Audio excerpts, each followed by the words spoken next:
Hey everybody, thank you again for joining us for another live Q&A.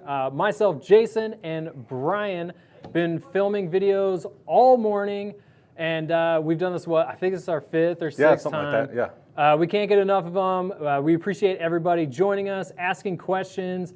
As a reminder, this is your chance to get some real-time answers on tips, tricks in the hobby.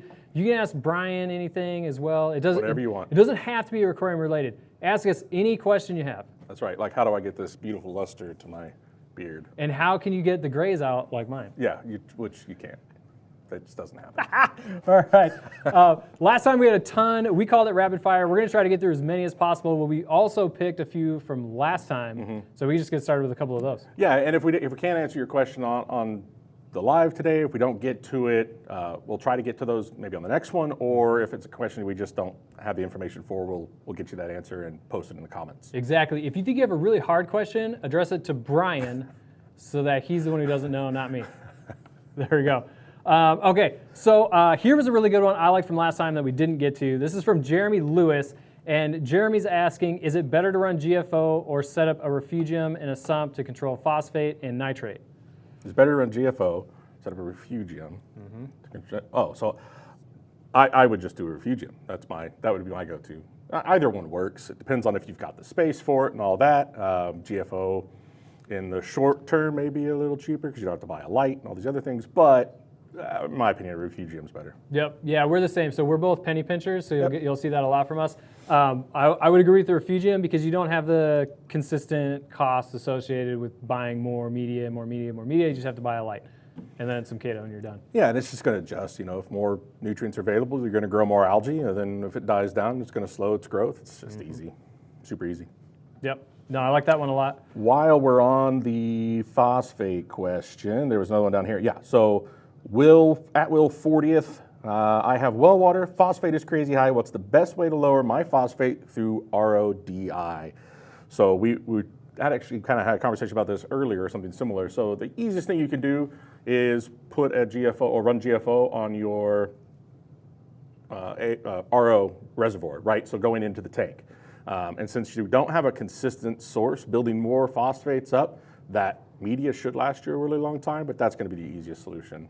Just run it, just add that GFO reactor just right after your reservoir into your display tank. Nothing to add, that's the perfect answer. Do it exactly like Brian said. So we've got another one here. Nagandu asks, what is the thought on a sandbox for wrasse in a bare bottom? So this is interesting. I've never, I'll be honest, I've never heard of doing a sandbox for wrasse, so maybe that's just something I haven't noticed. But go ahead, what's your opinion? I'm not a big fan of it. So if you're going to get a wrasse, or really any fish for that matter that requires a certain habitat, in this case a wrasse will bury in the sand, then just design your tank or your habitat around those fish. I wouldn't try to inject the fish without having its natural habitat in the tank. Yeah, that was pretty much what my answer would be, right? Going into it, if you've got a bare bottom tank and you're just not going to buy sand sifting fish, I just wouldn't do it, right? Yep. You know, simple as that. Just like if I have a reef tank, I'm not going to put in fish that eat coral. It's just kind of the way it is. So you know what you've got. Just don't get fish that aren't going to survive in there well. Or change your setup. Throw some sand in there and call it a day. It's your call. But sandbox, I don't know, seems a little odd to me. Agreed. Yeah. Yep, so we're on the same page there. Let's see, okay, they're coming in now. Can you use aquarium safe silicone to attach rocks together? Sure. I mean, it's not really gonna, it's flexible, it's not gonna adhere, and it might peel off over time sitting in the water like that, like down there. But I mean, yeah, you can, it'll work. It'll hold them in place, especially as a temporary thing until maybe you get some coralline or coral holding everything together. I would just use epoxy putty. I mean, honestly, if I was going to choose between the two, or like the mortar, but I mean, it'll work. Yep. So if you're trying, if you're building arches or something like that, stick with, like Brian said, epoxy or mortar. I use super glue. I don't touch epoxy. I don't like rolling it out. Yep. I don't like messing with epoxy, so I use super glue for everything. But if you're going to rely on silicone, make sure it's something to where it won't topple rather than something that'll hold it together. Yeah, if you're just trying to get this rock is kind of loose and it wobbles a little bit, you want to hold it in place. Again, for me, silicone will work, but again, for me, it's just use epoxy and smash it around that joint where those two rocks meet, And if it's not holding well, then use the epoxy and then dab some super glue in there as well, so that when you actually put those rocks together, the super glue is holding them together, but then the epoxy will cure, and that'll be a nice rock hard adhesive. That's a good point. Both is the way. Yeah. Epoxy and super glue. Yeah, super glue is good for temporary. The epoxy is good for really just locking it in. All right, so a quick reminder, if you're just joining us, this is a live Q&A. This is Brian and I's 5th or 6th. We've lost count at this point. I don't know. But we're rapid fire answering questions that you have around the hobby or around what Brian does on the weekends. Anything that comes through, we're gonna try to answer. Jeremy says, what is the best height for the primary and emergency drain pipes? Had to miss part of the show. Sorry if you answered me last week. No problem, thanks for watching again. What is the best height for the primary and emergency drain pipes? I had to, Brian's processing. Just give Brian a second to process. You're talking about on your overflow, I assume, down to the... Yeah, I think he's drilling. I'm assuming you're talking about where to drill the tank, in which case, it's been a while since I've drilled a tank, to be honest, but I used to default to, it was 2.5 inches was safe. I don't know, double check that one, but start with about 2.5 inches, because any closer to the rim you get, then you're talking about instability with the glass. Yeah, or if you're just talking about like having like a redundant Durso or something like that, or redundant standpipe for drainage in your back overflow or something, just the emergency one just needs to be a little higher than the primary, so that it can catch up if that primary starts to slack. But that's it. Yep. Okay, I like this one a lot because we talk about this a lot. Morgan M says, my Reef's phosphates got to 0.43. What would be your course of action to fix it? Go for it. So, you didn't mention anything about algae. You didn't mention anything about problems in the tank. If there are no problems in the tank, but you have elevated phosphates, you're not battling algae, your corals are colored up nicely, everything, you could do a couple of water changes, but don't chase the low numbers, unless you're battling algae, in which case it's a whole nother story. But don't pay too much attention to that elevated phosphate number, because if your tank is healthy, you're fine. It's one of those things where if it's not broke, don't fix it. Just because it's elevated doesn't mean there's necessarily a giant problem. Yep. Did I do good? Yeah, nailed it. I did do good. Thank you. I'm great. Okay. All right, I'm going to take one here. So let's see. We got Ars Ashton, or ARS Ashton. So it says, I have a 75-gallon tank with a blue hippo tang, fox face, and a small Scopus tang. Would it be okay to add a yellow tang? That depends. So it really is going to depend on. So fish really are, they're just like any other animal, just like buying a dog, right? They're going to vary in their temperament and their attitude toward other fish and their environment, all that stuff. So it's going to depend on the fish itself. But you've already got 2 tangs in there, right? And one is the same genus, the Zebrosomas. So you just kind of want to be careful. The easiest thing I can say is if you really, really want to try to add that yellow tang, make sure he is either significantly smaller or significantly larger than the tangs that are already in that tank, right? Because then they're either gonna feel not threatened or like, ugh, we're not gonna touch that guy, right? So if you put them in and they're about the same size, they're gonna fight, because they're gonna try to establish that pecking order, where if there's an obvious difference in their size, the pecking order's already decided. Okay. There you go. I have nothing to add. I am not Tang fluent. Yeah. We actually called Brian behind the camera the Tang master. So One person called me that once. Let's be clear. So, Well, but I'm fine with okay. it. So, Yeah. but a tip on tangs: if you know if you want multiple tangs, and you know, like for sure, you're like, I want this one, this one, and this one, and that's going to be in my aquarium. Best thing you can do: add them at the exact same time. If you can't do that, make sure that they are significantly different in size. Perfect. Okay. Koyman Jim, thank you for watching. Thanks for your question. Says, recently converted my largest tank to freshwater. Cost to maintain and work to maintain started to exceed my enjoyment. I've been there. A lot of us have been there. Do you have a breaking point like this? Yes, absolutely. I have been there. Actually, my tank at home is a freshwater tank now. And a lot of pros and cons. Freshwater planted tanks, everything grows really quick, which the con is that I have to trim that like every week. I do miss the coloration that you get with saltwater tanks. It's hard to beat that. Like everything is earthy, neutral tones now. But yeah, it's natural. Yeah, it is, and I think it kind of, I've seen it go both ways. And for me, I've added freshwater tanks to my arsenal just because I'll see one and be like, ooh, I want one of those too. But when it comes to saltwater, I think that the thing is it can be as expensive or as cheap as you want it to be. Now, if you follow all the most recent trends and you're buying the most expensive equipment and you're buying the top of the line salt mix and all the additives, yeah, it's going to add up, and it does very, very quickly. But you don't have to run your systems that way. Now, if you've been running a system like that for years and now all of a sudden you're like, oh, I'm tired of doing this, probably gonna have to make some changes to the stock in your aquarium, but just going into it, you don't have to have all the latest, greatest fads, all the chemical additives. You don't have to do that if you don't want to, but there are always going to be drawbacks. You're never maybe gonna have that growth rate that other tanks have, or you're never gonna have the colors that some other people get, but you can do it. I used to run, tanks on barely anything. So I don't even know how things survived, because it was like I was duct tape and bubble gum holding things together. No lighting, yeah, exactly. So. Okay, so we have Shane DJ Respin. Thanks for watching. Thanks for your question. Says, would there be a way to have a refugium on a nano? We're the guys. We're both refugium guys. Yeah. How would you do it? Well, we've talked about this a lot, right? But you can get a little external refugium, right, or hang on the back refugium. Yep. Great option, right? Just this little hang on the back, or it depends on where it's at in your house. You don't want to move it. Maybe hang on the side. However it works out. But you can get one of those little hang on the back refugiums, and you're good to go. I mean, those things are great. Yep. And if you even have a smaller tank, I think CPR makes an in-tank refugium, which is basically just like a basket with holes in it. So you could even do that. Well, it's not my first choice, because then you have like a basket full of Kato in your display tank. If your tank's too small for a hang-on refugium, check that out.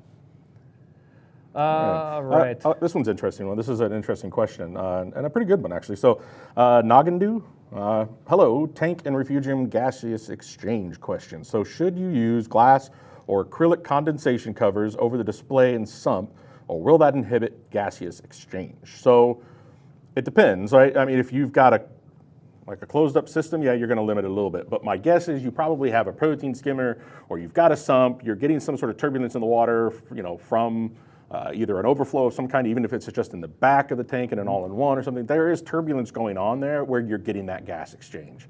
And as long as you're not sealed up on top, you're still going to get quite a bit of it. So if you want to get a condensation cover just to capture some of that evaporation, go for it. It's not going to affect anything as long as there's air getting into the system somewhere else, which in most cases it probably is. Perfect. All right, rapid fire. You answered this one last time. I want you to hit it again because it's obviously popular. When is a good time to add pods to help seed your tank? Right now. Right now. If you have a saltwater tank.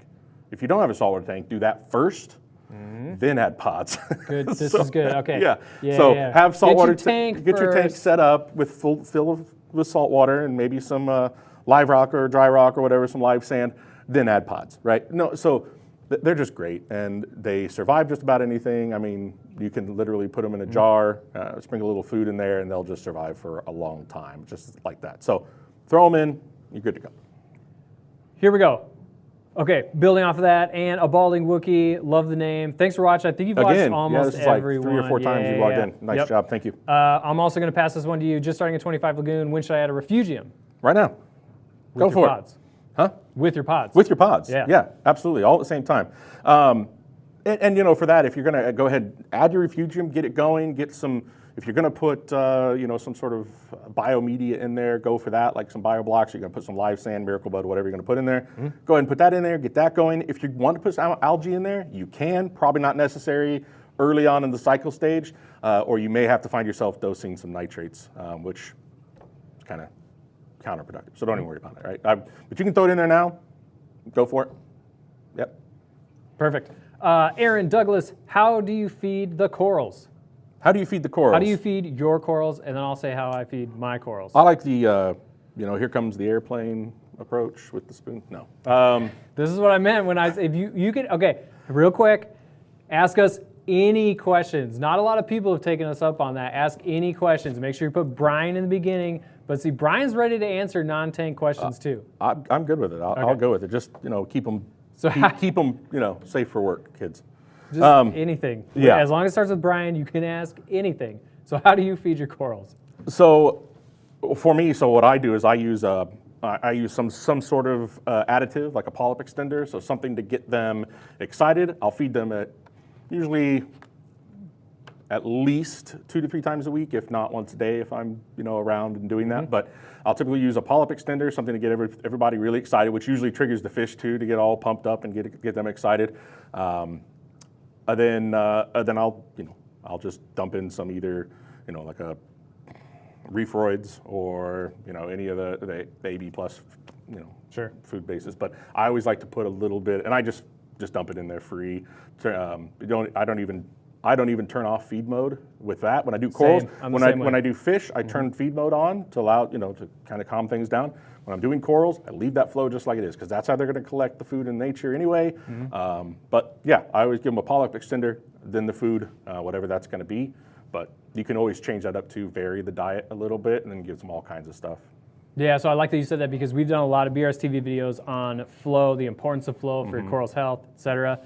Mine's a little bit more simple. So we've done a lot of research on amino acids, on coral health, things like that. Brightwell's coral amino is my go-to. That's all I use.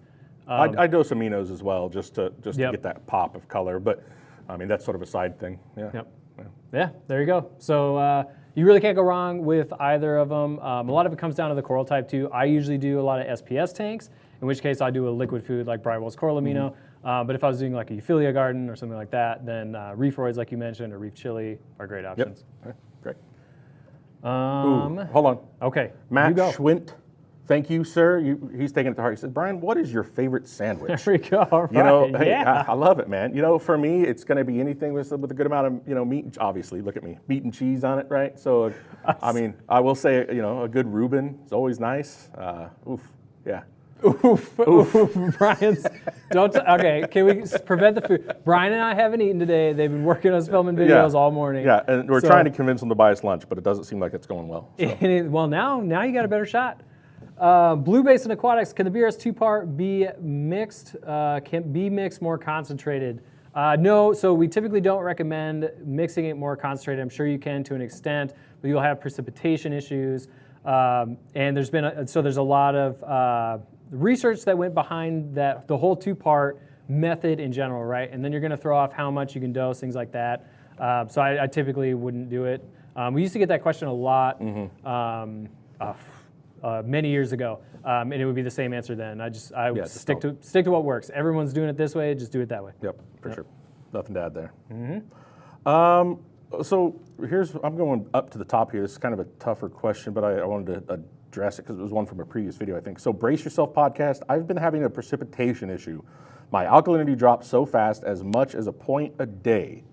Clumpy sand and chalk dust, etc. How do I fix this issue? So this is most likely an instability issue somewhere in the aquarium, right? So you've got, maybe everything is right where it needs to be as far as alkalinity, or you get it up where you need to be, like alkalinity, calcium, ppm is right where you want it to be, but perhaps you're getting some big pH swings.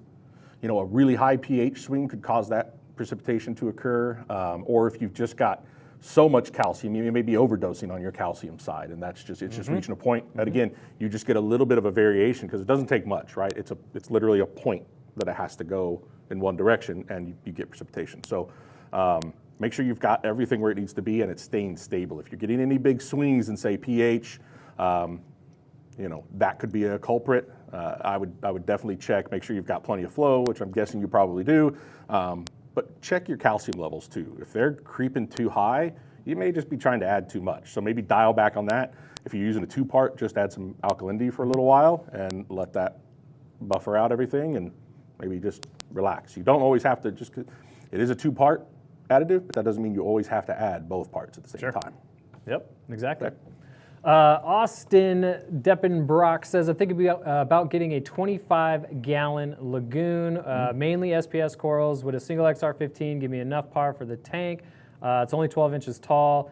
Yes, absolutely. The only thing you're going to run into at some point or another, even if it was like a smaller tank, is once the colonies grow out, you're going to want some other way to diffuse that light, whether it's like the addition of T5 bulbs or something like an XHO or a blade, something to just diffuse a little more light. Yeah, cut out on some of the shadows that you might be getting from that single point. But that's more than enough, man. Those things are powerful. I mean, usually you hang them, 12 to 18 inches above the tank anyway, and dial them back to 50%. Yep. So you're fine. Yeah, par's not going to be your problem. Shadowing will be your problem. Yeah. Exactly. Good All question. right, you pick a question. In the meantime, this is your reminder. If you're just joining us, we're doing our 5th or 6th, we can't keep count, live Q&A. So ask us any questions. We'll help you with your tank, tips with your tank, tricks. Brian got his favorite sandwich earlier. Love it. So Actually, it doesn't matter. I thought about it. I have to revamp my answer. You're changing I'm changing my answer. I just realized, I'm like, you know what? I never took you for a liar. A good smash burger with like a lot of good smash. That's a burger. I know, but it's still a sandwich. It's meat between 2 pieces of bread. All right, go into tanks. So here's the question I'm going to ask, or I'm going to answer here. So this is a good one. I like this one. So Islam, I don't know. Thank you for adding the question. But hi guys, I'm in the process of starting my first reef tank. It'll be a 350 gallon, and wondering how many fish I should add when cycling my tank. If you asked everybody in the hobby, you're going to get a very different answer to this question. But I think Jason and I think we sit on the same side of things, so this will be interesting. My answer is going to be none. I do not like, and I've just never. You can do it, right? You can. And I'm not going to tell people that have done it and had success with it that they were wrong or they got lucky. It's just, I don't recommend doing it. Cycling your tank, it is not necessary to put fish in there right off the bat, so I don't recommend it. I agree. What? I keep looking at you, and all I can think of is, Brian, what's your favorite sandwich? And it's a burger. Well, but anyway, I agree. So these are living beings. I don't like to put living beings in a habitat that's not ready for them. We're on the same page with that. It's just a pointless risk. You don't need to do it. John Arasi says, quick question. I have an IM 15 gallon with a hair algae outbreak. What's the best fix? We get this one a lot. Mm-hmm. Yeah, and the easiest fix is not going to be a quick fix. So, just keep that in mind. This hair algae doesn't go away quickly. You can do things to make it go away quickly, but it's probably going to kill everything else. So keep that in mind. Outcompete it. Find something that's going to outcompete the nutrients that it's striving for, because it doesn't take much for hair algae. Mm-hmm. It's going to grow on almost nothing, and it'll just stay there and be perfectly fine with it. And you'll notice if you're in a smaller tank, you can't have tangs or rabbitfish that are going to feed on it, algae blennies, whatever the case may be. A lot of snails won't touch it when it gets really long. Urchins will even start to ignore it if it gets so big, if you got little small globes. So it gets to a point to where the solution over time that I found works best, find something to outcompete for the nutrients, one, then manual removal. And you start removing that stuff manually, get the long bits off, and then some of the cleanup crews may come in and scrape that last little bit off. The snails will come and eat what's left on the rock, out of there. But if it's this big, long, wavy thing, they're just going to ignore it. So. Yep. The only thing I'll add is the manual removal piece is key. Don't be like me and try to do it without, like I did countless times, where I don't want to bother with it, and it just never worked out. So it's like the biggest takeaway, if anyone asks me how to get rid of green hair algae, is you have to pull it out. Yep, so that when it dies, the nutrients you're just battling yourself. Yeah. If you're not taking it out of there, it's just adding more nutrient to it. And then if you don't have anything to outcompete for it, all that nutrient's just going back into the hair algae. Mm-hmm. So yeah, you got to get it out of there. Yep. Okay, great. All right, you want to pick one? You pick one. Sure. Crescent. Thoughts on silica sand? I want to do sugar size sand, but can't find anything that small aside from silica sand. So there is stuff that's small. What you're probably going to be looking for is some of the oolitic sand or the oolite sand. So it's real fine grained sand. It's still a calcium carbonate base because it's made out of oolites. But that's probably going to be your best bet. You can use silica sand, but those, you want to make sure if you do that, you get an aquarium grade one, right? Not something that you buy at the hardware store, because those could have other things in them. They're not those are being produced in a quarry somewhere, so not necessarily nice and clean. Okay, so yeah. Okay, so moment of honesty, I did this actually with my first aquarium. Yeah. Because I was super uninformed, and I grabbed some sand from Home Depot. Yeah. And you know what happens when you do that? It grows algae forever. Because there's all kinds of stuff in there. Until you change your sand. Yep, because there's all kinds of stuff in there. Yep, literally forever. I could never fix it. It was a horrible first start. Yeah, because a lot of it, you've got, that sand, silica sand is a breakdown of, like granite, and granite has all these other, minerals in it that are going to break into things like nitrates. So, yeah, all bad things. Yeah. Like Brian said, do the oolite. Yep, go for it.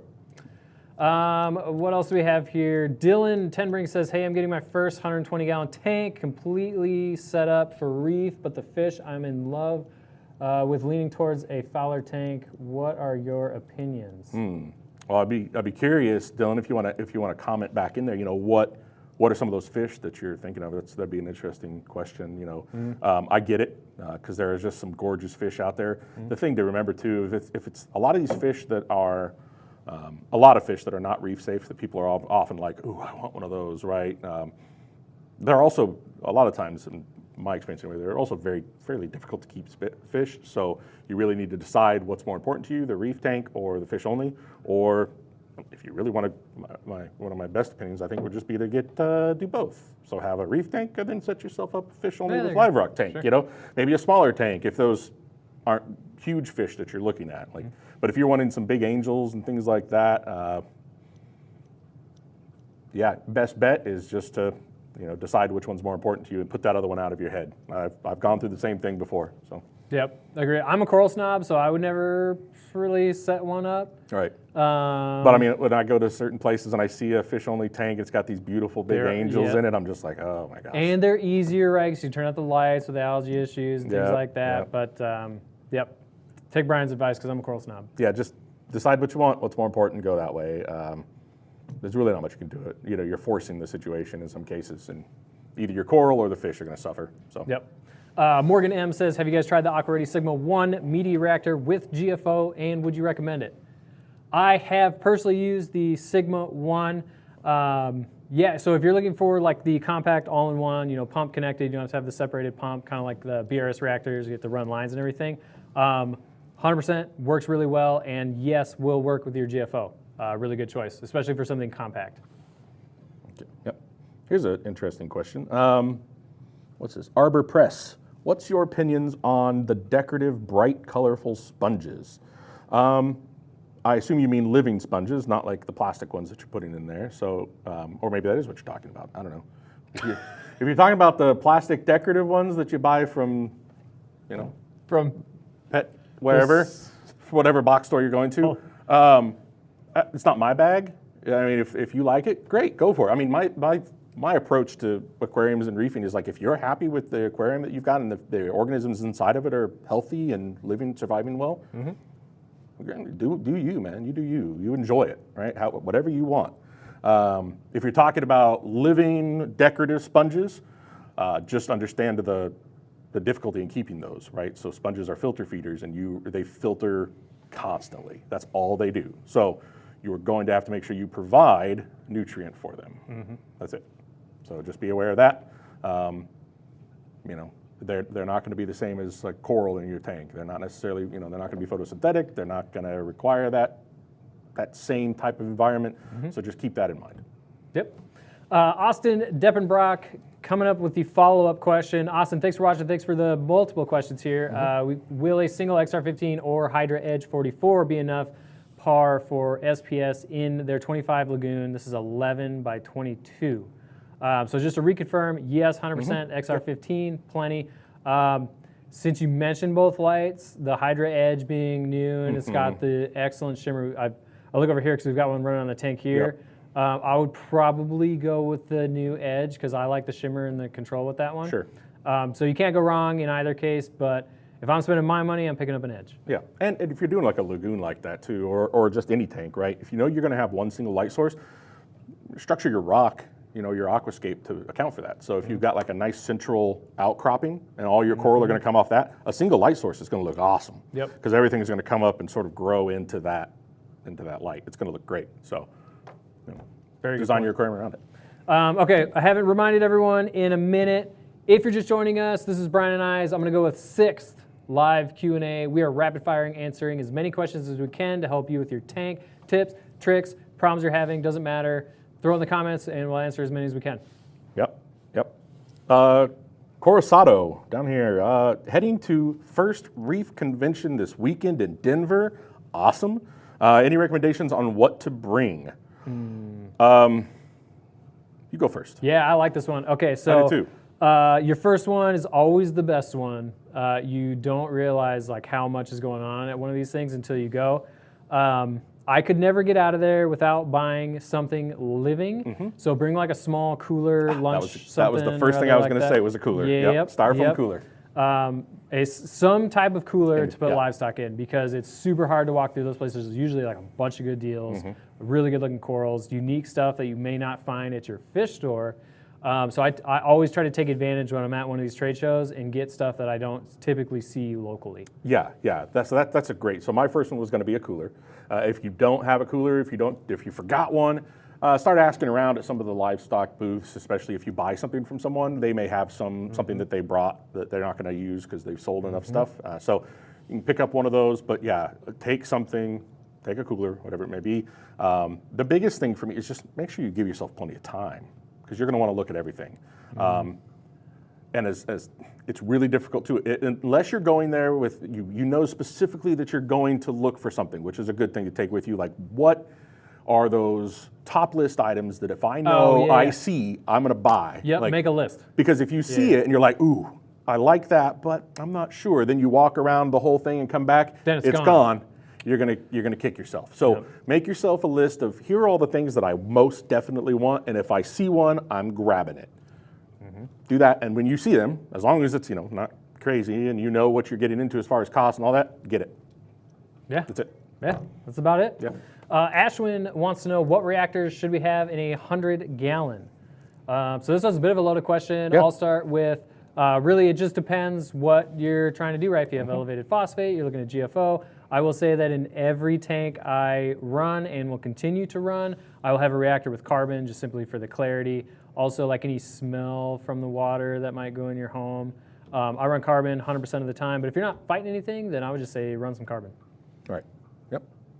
That was good. I mean, yeah. If Brian doesn't have a follow-up, that means I did it. Yeah, good. it really just depends on what you're doing. If you need if you need a carbon reactor, or you need a GFO reactor, you add what you need. So. Let's see here. Okay. Do corals uptake? So Donald Smith, do corals uptake alkalinity and calcium at the same rate? Dosing calc, and notice the alk going down and calcium going up or down, or maybe calcium reading is off, just recalibrated your trident. Okay, so good job, going and making sure that your trident's calibrated. That's important. If your testing equipment isn't calibrated, then you have no idea what's going on. Yeah, they are going to in different types of coral, or different, because it could be a coral and algae thing as well, that they're taking calcium and everything out. They're not going to necessarily take it out at the same rate, right? So what do you got, Jason? No, I'm thinking through this. This one's tough, because you really shouldn't have one going down and one going up, right? You shouldn't have one going down up, right. at different rates, sure. So the thing, and this kind of goes back to one of the questions we had earlier, that what it could be is something else going on in your aquarium, not necessarily the corals up, like taking in that calcium or depleting that alkalinity. What it could be is just maybe you've got some really high pH swings, temperature swings, anything like that. So there are lots of things that could cause that. I'm trying to think of my first plan of action would probably be to go get another backup test kit. That's probably what I would do. You check should against the trident.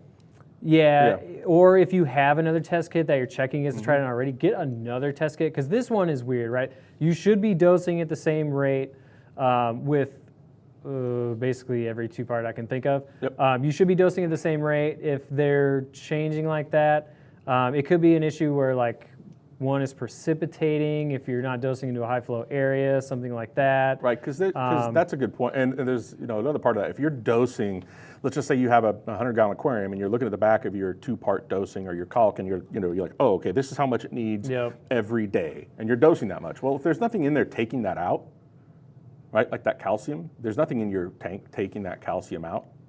Eventually it's going to continue to rise, right? And it's going to perhaps precipitate out, or whatever the case may be. So you may have to adjust the amount that you're dosing to account for the, your tank and what it's taking in. Yep. Yeah, so that one's a weird one. Start with verifying Double the test, check because I have never had that happen where it's actually rising. There sounds like a testing issue in there somewhere. Yep, could be.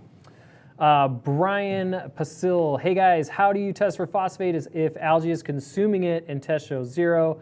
And also, what HANA checker is good for phosphate, high or low range? So if you've got algae and it seems to be consuming all your other tests show 0, I'd go with the low range HANA. Right? Yep. I mean, you want to try to check to see, because it's super low range anyway. It's usually what you should be seeing. But then for me, like, how do I test for phosphate if algae is consuming it and I know and I don't get anything? I just dial back. I use an ultra low range test kit or one of the HANA checkers that's the low range, and I just dial back the testing. If I don't, if I'm not seeing anything, or if I run the test and it's right in range, I'll probably wait like a month or something to test it again. That's the part that sticks out to me. I'm not even going to test again. If it's showing 0 and I've got algae problems, there are nutrients. They're just being consumed, and I can't test for them. Agree with you on the low range phosphate. But yeah, here we are back to that manual removal, which is a pain, but the way to go. Jerry Pillman, not taking convenience into consideration. What's better, filter socks or filter roller, assuming you clean the socks frequently? I think assuming you clean everything frequently, I think it's sort of a moot point. It just kind of depends. Like if you're, like which filter socks you're using. Are you using a really small micron or a really dense one that's catching everything, or like are you going for a true polish, or are you just collecting larger particulates, things like that? But I think it's kind of a moot point. It doesn't really matter. The difference for me would be the maintenance, right? Filter sock, take one out, put one back in, done. The rollers, a little more complicated, and you've got that piece of equipment that you have to maintain and everything else. So that's the trade-off. Yeah, so most of them are in the 200 micron range. You're not going to see a big difference. I'm going to go different than you on this one. I'm going to go with the roller because I don't want to touch that stuff. I don't want to get yelled at for putting it in a washer. I don't want to do any of the stuff associated with it. I want to pull the roll off, throw it away, put a new roll on like once a month, and I'm done. So wasteful. You know what? I'll take it. I'll take a little waste for convenience, because if I have to touch it once a month rather than every 3 days and remember and then hear about the stinky filter socks in the wash machine, or I didn't take them out of the bucket and why is there a bucket in the sink? And well, that sounds like a relationship problem, and you got to it's probably more of a problem. You got to sort that out. But yeah, because I'll just buy extra filter socks. I've got like 20 of them, and I'll just swap those out and wash them all in one batch and be done. Okay. Brian won't leave the dirty filter socks laying around. I will. All right. Sean Stark says, what would you suggest for an AI blade on a 75-gallon long? Had it on a 75-gallon tall, but got another tank, trying to run it about 35-40%. What would you suggest for an AI blade on a 75-gallon long? Well, what height? What height? What height would you suggest? There it is. Yes. What's height? I was too. I was like an AI blade. I don't know, the 48-inch one. So height. Okay, so the blade is super easy because it's really well diffused, so you don't have to worry about it too much. It comes with those mounts that will mount directly onto the rim of your tank, and it sits like right above the water. I personally don't like those. I get the legs that raise it up a little bit, which I think on most tanks is fine, but on a 75-gallon, a larger system like you have, if you're trying to run at 35-40%, then stick with the ones that come with the blade that sit right along flush with the tank. Yep. I think that's a pretty good answer. If you're okay with bumping the output up, then you could probably suspend them over the aquarium, get a mount, an arm mount, but you could have them. I'd say you could probably, depending on what you're trying to grow too, but 12 to 15 inches above the water surface, and you'd probably be just fine. I like the idea of having them up because I've had them on the top of the water, and unless you have a lid or a cover on your tank, there is a risk you're going to drop them suckers in when you're moving them around. Be careful of that. Fortunately, they are like IP66, so that's nice. Even if you don't drop them, they're going to get salt. They're going to get salt creep all over them and everything else. So I like to have them up, and it also doesn't make me go, oh, I have to move everything to get into the tank and clean, which is the thing that we all do. It's if like, there's one thing that's holding you back, I'm not doing it. Then it's going to take you longer to clean. So keep that in mind too. But no, the blades are fine. That you can keep them several inches above the water. They've got plenty of power. Yep, perfect. Philip Lepansky says, when cycling my tank, should I run a carbon GFO reactor right away or hold off for a little? Plan on doing a 4-month cycle method with the lights off. Super smart. Love that you're doing it the right way. Yep. No GFO. You can run carbon. You don't need to run carbon. I run carbon on tanks that I'm cycling, and here's why. Because sometimes they stink. And this was more of a problem back when you could get like real live rock where you're decaying stuff from the ocean. So you don't have to have it. If you notice like an ammonia smell or whatever, throw a little carbon in there to try to combat that, but don't feel like you have to run either of them. Right. And for me, for GFO, definitely not. But for carbon, there's also a lot of stuff on just, in the equipment. There's films, there's particles, and all kinds of chemicals that have been that have adhered to the rock, the the glass, the plastic of all the different equipment. And some of that stuff's going to, eventually work its way out of the system, but that carbon will just help speed that up. You don't know what it is, but it's going to, if there is any contaminants in there, it's going to help collect that stuff and pull it off right off the bat. So. Yep. Anyone who cycled Pukani rock from back in the day knows exactly what I'm talking about. This whole office, you could tell when somebody Loved it when you tank. opened those boxes with all the wet newspaper. You open them Yeesh. things up, and it's just the smell. Just Okay, so what else do we have here? Islam Ilalam. I'm sure I mispronounced that. I apologize, but thank you for watching and asking two questions now. Thanks for answering the first question. When I think about all the equipment I have to get for my large reef tank, it's overwhelming. What are must-haves to start a reef tank? I'm just going to let you answer this one for me because we're on the same page here. Man, that's a great question, and that's one that a lot of people run into. And that's, I think, honestly, and that's something that I'd love to see change in the near future is just that we scare a lot of new hobbyists away because of that. Because it's like, oh, you have to have all these 20 things, and you have to get the best one on the market or the most fashionable one that's out right now, because otherwise you're going to fail, right? And that's not the case. There's so many different ways to skin this cat, right? So as far as what equipment do you need, right? You need a tank, probably. You need power heads. Those are a must, so you have to have power heads. Yeah, so you need a tank. You need some sort of light, but that's going to depend on what you want to grow. If you're just going to do fish only with live rock, it doesn't have to be anything fancy. If you're going to do a good SPS tank, you need to have nice, high quality, bright lights.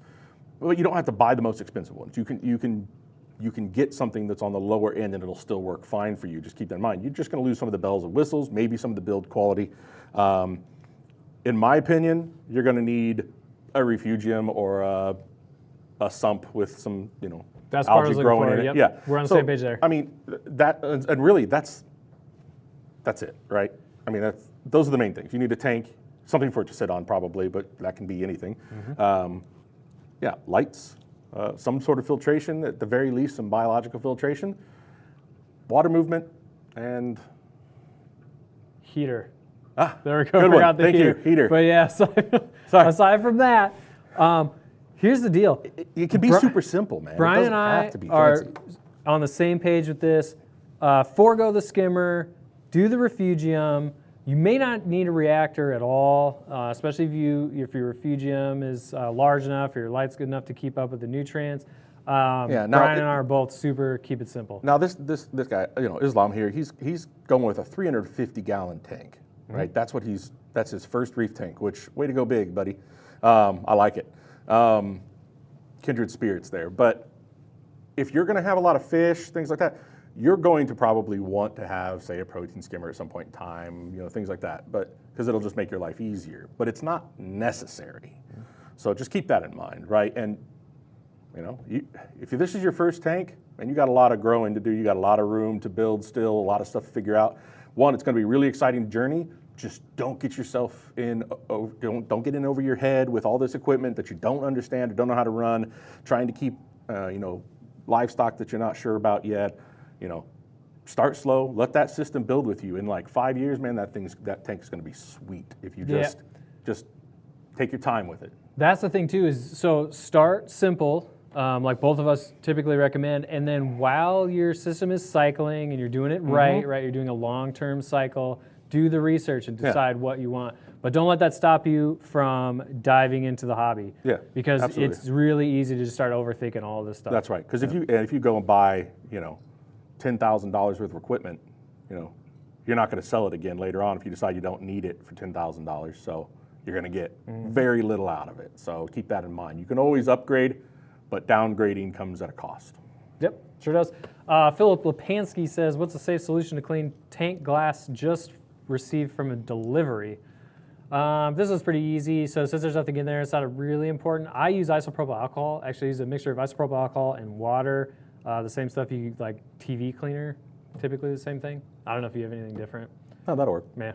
Or you could even use RO water. It's not a big thing. If you're trying to get like some gunk off from like stickers or whatever, isopropyl alcohol is the way to go. But yeah, and around the house, I use like a general, like it's isopropyl and vinegar mixed together, isopropyl alcohol and vinegar mixed together. You can use that on just about anything, but it'll work fine for this setting too. It'll get some of those films off and anything like that, but you know, you're going to go through a tank cycle too. And like I said, if you're running carbon and things like that on your tank as it's cycling, anything that's on that glass is going to eventually get filtered out and get taken care of. So not a huge issue, but it is a good, you're on the right, you got the right headspace there, I think, to make sure that everything's clean as it can be going into that new setup. So. Yep. Once it's running, just use RO water if you have one. Otherwise, you can get like Tune's Carapanes, which is an aquarium safe glass cleaner. But most of the time here, I use RO water. The tanks, though, Will maintains the tanks. He uses the Tune's Carapanes. Right. So there you go. Actually, we got another question there from Islam. So also, did I hear you guys correctly? Would you start the refugium right when you set up your tank with the copepods added in, or once it full cycles and after adding fish? You know, so if you look at it like this, copepods and a little bit of algae, chaetomorpha or something like that is going to run you, you know, like $20 or $30 or whatever, depending on where you get it from, right? Sure. So not that much. If you buy a bunch of fish to put in your tank to cycle, that's going to be a lot more expensive. You can add, I would do the refugium with the pods, I mean, right away. You can do that, you know, and then as you throw some food in there or, you know, as the tank cycling, they're going to find stuff to draw out. You know, you're going to have some die-off maybe in the live sand that you put in there. So there's all kinds of stuff that they'll be able to pull out of there. But if it doesn't go well for them, you're only out like $20 or $30, and those are very easily replaceable things as opposed to some of the fish that you might put in there. Yeah. All right, don't look, because I got one for you. Uh-oh. I recently purchased a Croatia clam, and after 3 weeks, still hasn't attached to anything. How long does this take? I'm afraid my pistol shrimp will one day snag it forever. One day snag it forever and use it as his own little decoration for his for himself there. So it can take a while. It just has to have something that it can grab onto, right? So, you know, I don't know what you're doing with it. Make sure you kind of, the easiest thing for you to do is really sandwich it in somewhere, like against the rock, so it's got something solid to actually grab onto. Yep. You could buy little rocks that you can set them down in, and it kind of holds them in there. I was going to say that. So Brightwell has a clam hammock, which is made to hold your clams. And it looks a little goofy itself, but I think you just cover it with a little sand and you're good to go, right? Yeah. So you put your clam in there, pack some sand around it, you're good. So just make sure it has a really nice seat to sit on. Mm-hmm. And if you do have a pistol shrimp, so one of the reasons it may be having trouble is that pistol shrimp's digging around underneath it, and it just keeps falling in. So, you know, put it maybe on the other side of the tank from your pistol shrimp. It may not be where you want it, but give it a nice base, something that shrimp can't move or nothing else can affect, and you're good to go. Perfect. Okay, again, quick reminder, if you're just joining us, or if I haven't said it since you did join us, we're doing a live Q&A. We are here to answer tips, tricks, questions, anything related to your aquariums, anything related to Brian and his personal life, what kind of sandwich he likes, which as some of us learned, his favorite sandwich is what, Brian? A burger. It's going to have to be a smash burger. It's specifically like a smash burger with some of that good sauce. Oh, man. They're a little messy, but... All right, anyways, there's a disclaimer. Tyler Brooks wants to know, how do you put a refugium and UV on an all-in-one setup and still keep a nice, clean look? What's a UV? Help me out here. Can you put a refugium and UV? Oh, UV. UV? I'm going to bet that's UV. Okay, so let's go with UV. If it's not UV, correct us. If it is, we're just going to keep rolling here. Okay. How do you put a refugium and a UV on an all-in-one setup and still keeping a nice, clean look? Here's where you get into those trade-offs, right? And this is, you know, with an all-in-one, and that's one reason that I don't necessarily, they're easy for, I guess, like if you want to get your first tank, your starter tank. But for me, a lot of times the all-in-ones, they do hinder you as far as what you can do in the future for that, right? Sure. And what you can add to it. This is where I like sump-based systems because you can add more to it, you can build on it, you can throw whatever you want down either in the other room or in the tank stand, and you're fine. So how do you do it? Unfortunately, you're just going to have to get real creative with the way that you're mounting it. You have to keep it really clean. If it is a UV filter that you're trying to put on there, you're going to want to pump that out, probably plumb it down underneath the stand, and then back up again, like a closed loop type thing for that. So really not a lot of great answers there. The more stuff you add, the more it's going to look like it's hodgepodge. So I'll tell you what I did on mine. So in my case, it was an Innovative Marine.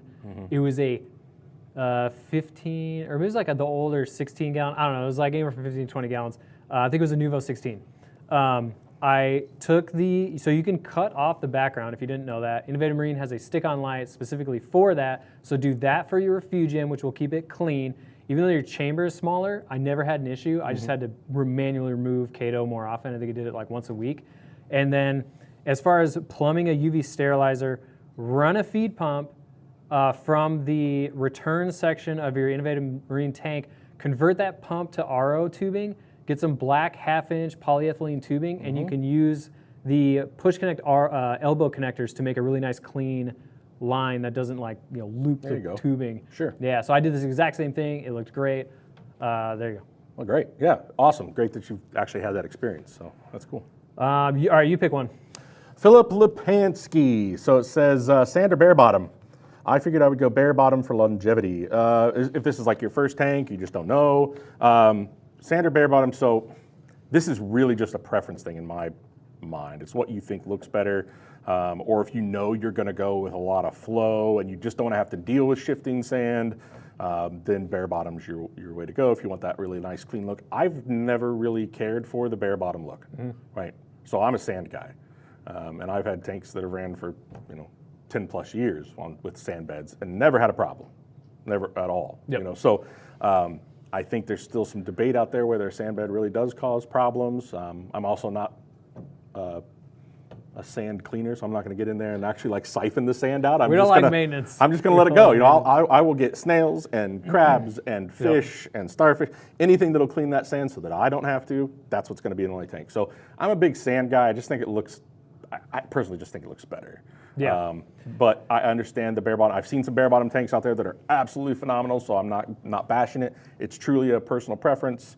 But that's mine. Your entry level with a bare bottom tank is so much higher as far as getting stability in the system that I typically don't recommend it until you've mastered everything else and you want to, say you want to do a SPS dominated, maybe you want to do a Zeovit tank, bare bottom, the whole thing, then go for it. But you're getting yourself into a really long cycle period compared to a typical sand tank. Yep. If this is your first tank, as Brian mentioned, stick with the sand for stability, ease of cycle, the whole thing.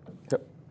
So our guy Islam's back here. Okay. He says, "Lastly, I promise. Don't promise, man. Keep firing. Hey, keep them coming, man. Yeah, I like it. I want to try to automate the ATO.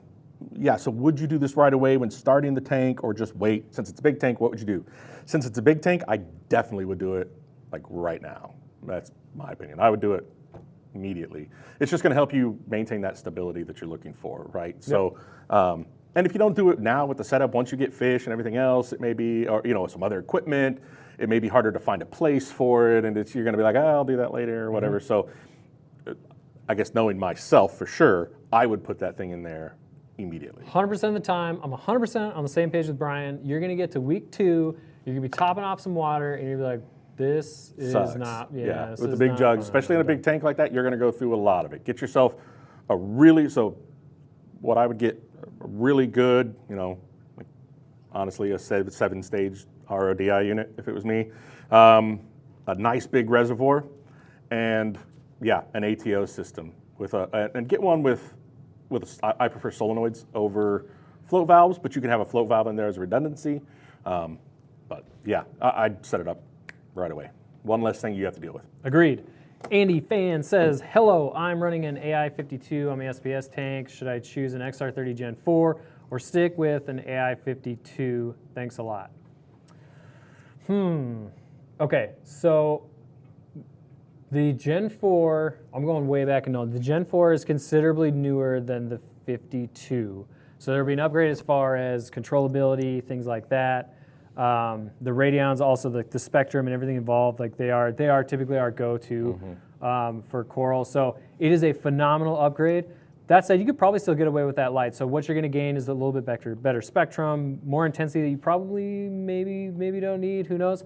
But then you're also going to get more controllability. So if you want to tinker with it a little more, upgrade to a little bit newer light, then sure. But don't feel like you have to. Yep. Yeah. So at this point, you talk about these different lights, and this is the case with a lot of the really great light or LED lights out there in general. A lot of it, the differences between these has nothing to do with whether or not they're going to grow and and take care of everything in your in your aquarium, it's more like, what do you want out of it? Do you want to be able to play with it with your app? Do you want to be able to adjust things? Do you want that exact spectrum that you're trying to get? And that's what you have to decide. If it's just, I want to grow my coral bell, just one that works is what you need. So don't get too hung up on it. But yeah, if you're good with A52s or AI52s, then just, I don't know, keep going.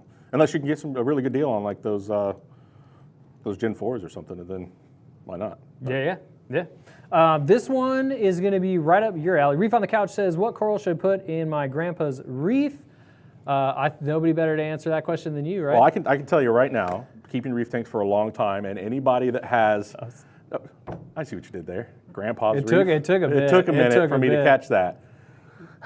This guy. So, because it's anybody who has a lot of SPS, and I've had people come over to their homes before and look at their tanks, know exactly what I'm talking about here. But if it's your grandpa's tank, or if he's not really like a big hobbyist, and he just has this tank maybe because he likes it, something with some movement. So something that's got some flow to it, because that's always the thing. I mean, I've had these beautiful SPS reefs, and then like people will come over, and maybe there's like a cheap like torch coral or something, or even like a tuft of hair algae, and thousands of dollars of SPS coral, and somebody comes to the house like, ooh, I like this one. It moves a lot, and you're like, oh. You know what? One of my first tanks, we had company over, and it was a Zeovit tank filled with SPS. And it was the whole thing. And what was their favorite thing? Their favorite thing was the hermit crab. Yeah. The hermit crabs in the sand. They said, "Are those hermit crabs?" Yeah. And I was like, or what? I've had comments on like Anthelia, star polyps. Anything it's got that nice wavy motion. That's a winner every time. I don't know. It's just how it is. Brian likes just a little simple movement. Simple movement. That's Brian's recommendation. Little wavy. Something Brian can get lost in, take a nap after. We grandpas, we like to. Yeah, there you go. All right. Yeah. That was good. I like it. Tyler Brooks, are there any other drawbacks to having an open top, no lid, besides more evaporation? I'm going to do this because I guarantee our answers are the same, just that it's hindering you from getting into your aquarium. Because if you're like me, I go by and I'm like, I don't want to pull that top off to get in there and move that one thing. Anything that blocks me from getting in there and tinkering around. Like if something moves a little bit, I'm like, I should move that coral. It's like, I'll wait until I have like 20 things I need to do before I move those tops and get in there, right? So sure. That's the only drawback for me, really. Yeah, you get more gas exchange. I would always have a lid because I've had too many fish on the floor, and I don't want to see that, so I would get a net lid. A net lid. Those are the way to go. Yeah. Yeah, but mainly just for the livestock in the tank. Yep. Islam is back. Sorry, I lied. Don't be sorry. Ask more questions. We will answer He's like, them. this is the last question, I swear. Yep. Should I plumb my tank myself or have an experienced person do it? 4 bulkheads, 1.5-inch drains, 1-inch returns. Okay, so this is lesser now than it was before, where people are actually plumbing their own tanks. I would highly recommend it. It's really hard to screw up, to be honest. Measure twice, cut once, do it yourself. It's kind of like when you work on your car and you get to know your car. It's the same thing with your tank. Like, you know how it's done. You don't have to like follow everything if somebody else does it for you. Go for it. Honestly, it's so hard to mess it up. Like, do some research, and obviously, the measure twice, cut once, that whole thing. Like, get it mapped out first, but do it yourself, 100%. Yeah, a few tips just with bulkheads. Don't over tighten them. They're designed. Make sure that rubber gasket is in the inside of the tank and that it's pressed against the glass real well. Have you done that before? I have done that. Okay. Or I've seen people. Don't walk it back now. Don't walk it back. I've done it. Brian puts the gasket on the outside. And you get it. You're kind of flying along. You're putting all these things in, and then you come back and that one has the gasket on the wrong side. And you're like, oh, I'm an idiot. So fortunately, hopefully you're by yourself and nobody else knows you're an idiot unless you announce it on YouTube. Now it's here forever. Yeah, I know. It's there forever. I am that guy. But so those are some super simple. Don't over tighten them. They just need to have some pressure on them, right? It doesn't need to be crazy tight. That you don't want that rubber gasket like bulging out the sides of that bulkhead. As far as the PVC goes, make sure you're using a good. I like to use a good primer and a glue. Make sure that those are, you're using both of those, primer first, then the glue, clear. Weld-on. Weld-on always worked well for us. Weld-on, yeah. So I just always use the classic from the hardware store. But I like to use, it looks a little messier if you're not concerned about that. But I used to always use the purple primer because then I could tell that I got it on everything. But if you want it to look clean, use a clear primer. But just, make sure you're taking your time, measure twice, cut once, and fill your tank up. Once all the plumbing's done, fill it all up with fresh water, run it, make sure there are no leaks, and if there aren't, you can get rid of that fresh water and then fill it with, don't throw all your sand and rocks and everything else and then find a leak. You'll kick yourself. Yep, indeed. Mason says, how do you save a torch coral? This one's going to you, that's retracting. I have one where one head is almost fully retracted, the other is partially. Yeah, so I'll be straight up. It's tough. I have had more trouble reviving LPS corals like that, like torches and hammers and things like that. When they start to recede, it's just, man, they get super sensitive, and it's like they're fine forever, but if something bothers them, it's hard for them to come back for some reason. So you could things you can do, take it out, give it a dip in some iodine. That could help, kill any bacterial infection that's on it.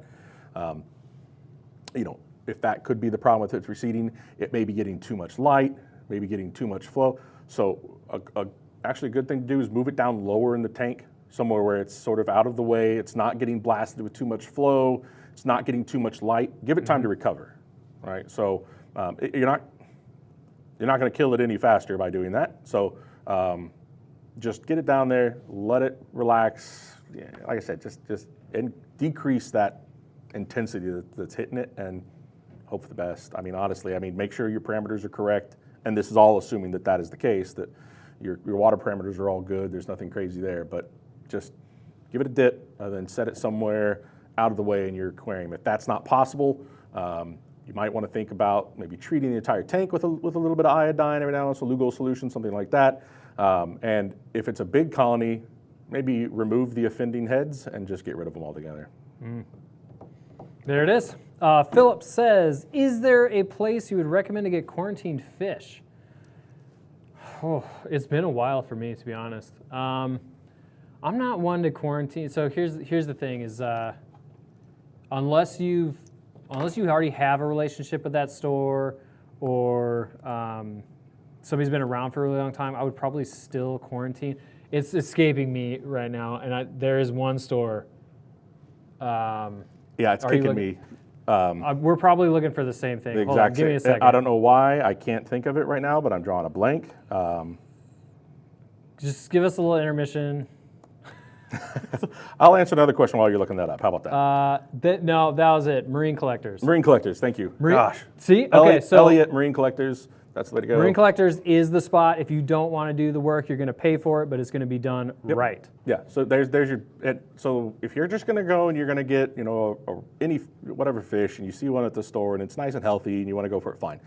But if you're going, for me especially, and eventually I started going this way with every fish that I bought after so long. But if you're going to get that showpiece fish, you're going to spend hundreds or thousands of dollars on a fish, especially in that case. Go somewhere like Marine Collectors or something like that, where these guys are going to have, what are healthy, well acclimated fish that are eating well and ready to go to your tank. The fact that we were both looking up the same place, yeah, the same exact place. That's how you know Marine Collectors is the spot for the pre-quarantine, ready to go fish. Okay, so this one is related, so I want to hit it. Courtney, thanks for watching, asking this question. Says, I'm so overwhelmed with thinking about setting up a quarantine tank. Any tips to make the process less scary? The least scary is get your pre-quarantine fish from Marine Collectors. However, let's go over setting up a quarantine tank. So as far as setting up a quarantine tank, it doesn't have to be anything crazy and fancy. Just keep that in mind. Oh yeah, cheap as possible. Yeah, simple, cheap. Yep. This is where I'm going to get the Craigslist tank. Yeah, sure. Yeah, that'll work. Yep. Yeah, or even just it depends on the size fish that you're going for, but like a 20 gallon or 10 gallon, standard like Aquarium tank or something like that, is fine. Whatever is cheap. Whatever works. And I've talked about this in the past too. I've done it where, so you don't have to change out the water all the time, or you don't have to have a separate system going constantly. What I've done is have like if I do an ATO, an automatic water change, I'll have that auto water change water go into a smaller tank. And then have maybe a little hang on the back filter just for some movement, a power head in there, things like that. Then from there, it dumps off, it overflows into, say, the drain, right? So but then you're getting actual tank water, right? And you can add medicine, you can add whatever you want to that, and it's never going to get back into your primary tank. Yep. So. Yep. Start to finish, cheap Craigslist tank. Okay, Jason's method. Cheap Craigslist tank, cheap hang-on back filter, throw some rock rubble or sand or anything with biological or with bacteria on it from the main tank for cycling it, and then throw like some plumbing elbows, like big 3-inch plumbing elbows in there for the fish to hide in. That's it. Yep.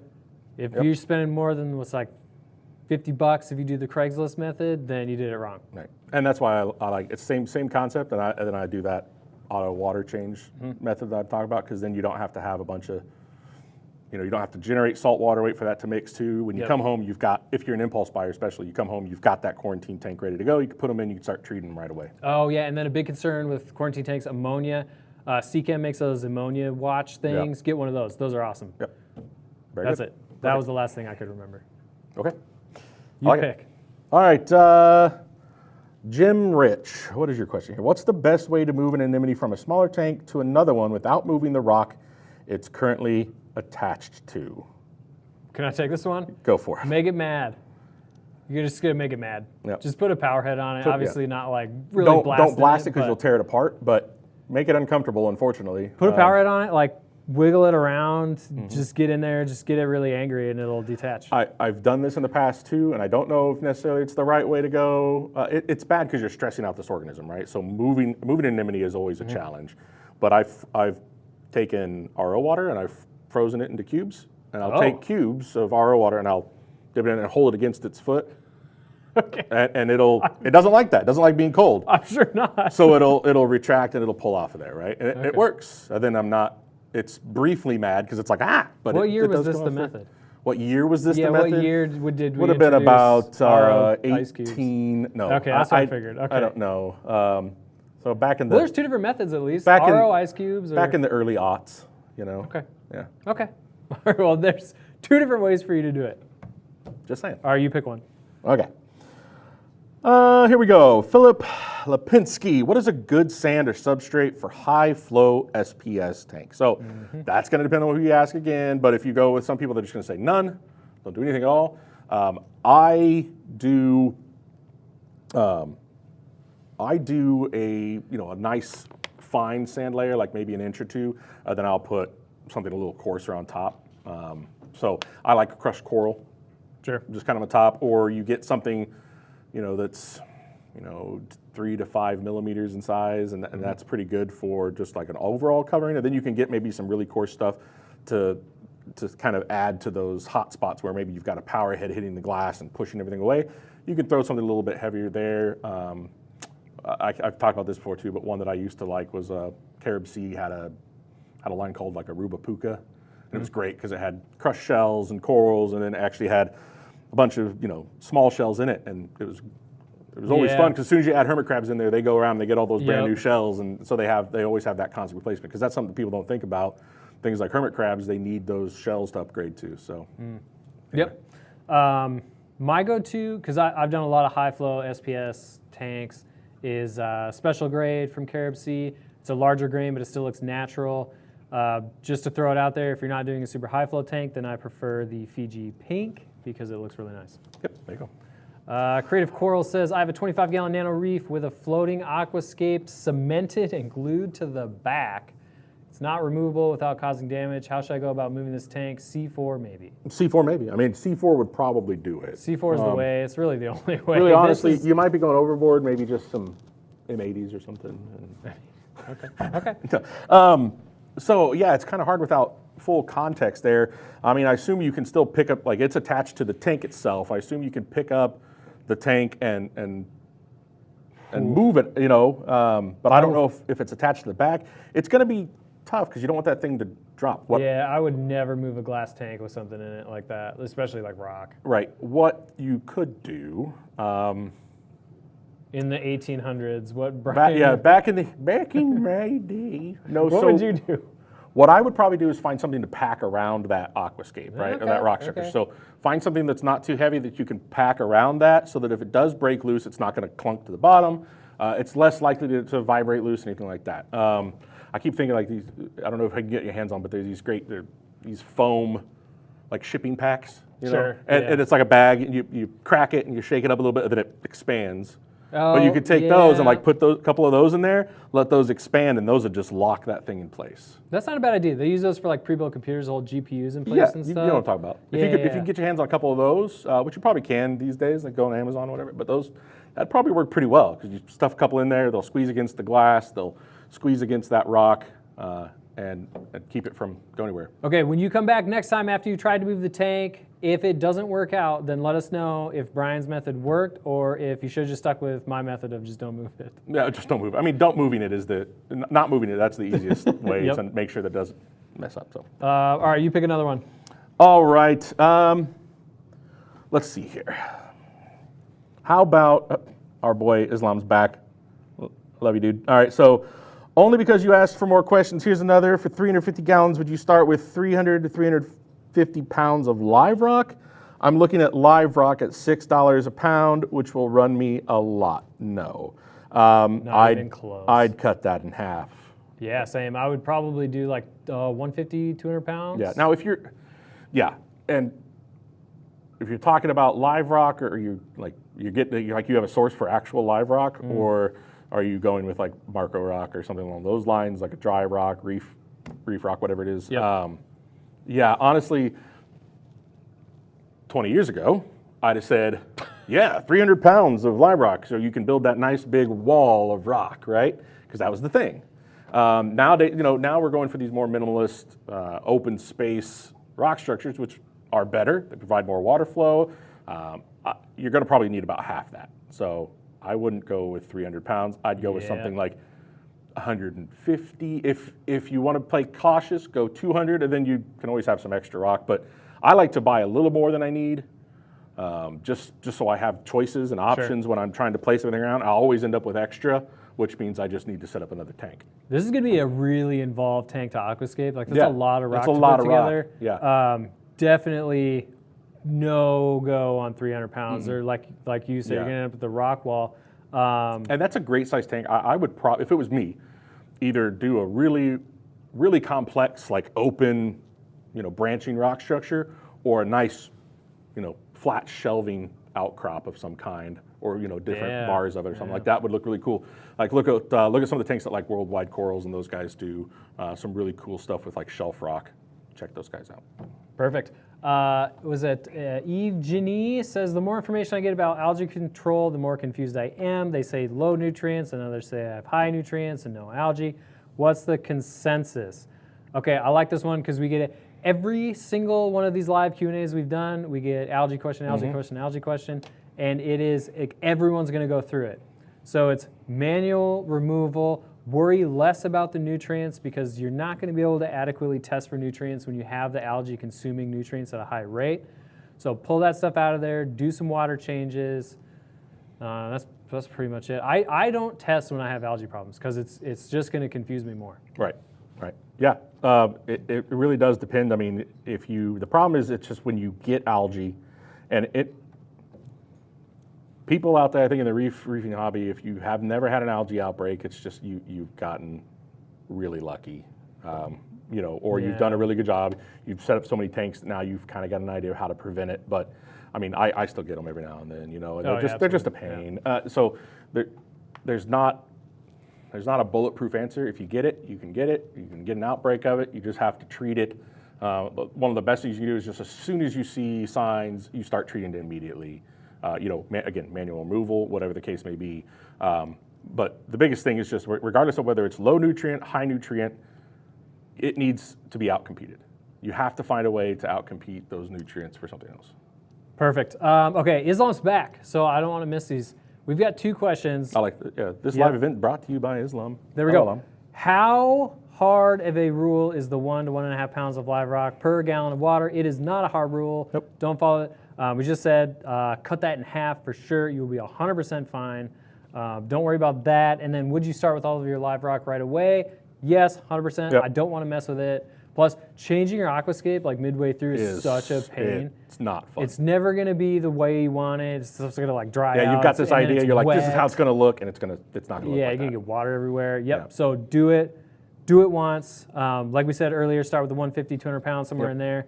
And then get it the way you want it before you put water in, and get it to a point where you won't want to change it. If you're like, then wait to put water in it. I think this goes kind of back to one of my mantras that I used to try to preach to everybody that I'd get into the hobby, or when I worked at the local fish store, like telling new hobbyists, nothing really great is going to happen in this hobby fast, right? So, especially on a 350, right? You're in for the long haul. So, props to you. I think that's awesome, but understand that nothing is going to happen quickly. So, even with the rockscape, if the choices are add part of it now and then part of it later after the tank's cycled because you're trying to save money, I would just wait, slow down, build that rock structure up, take time to do it if you have to, even if it's just an empty tank sitting there waiting for the rest of the rock structure.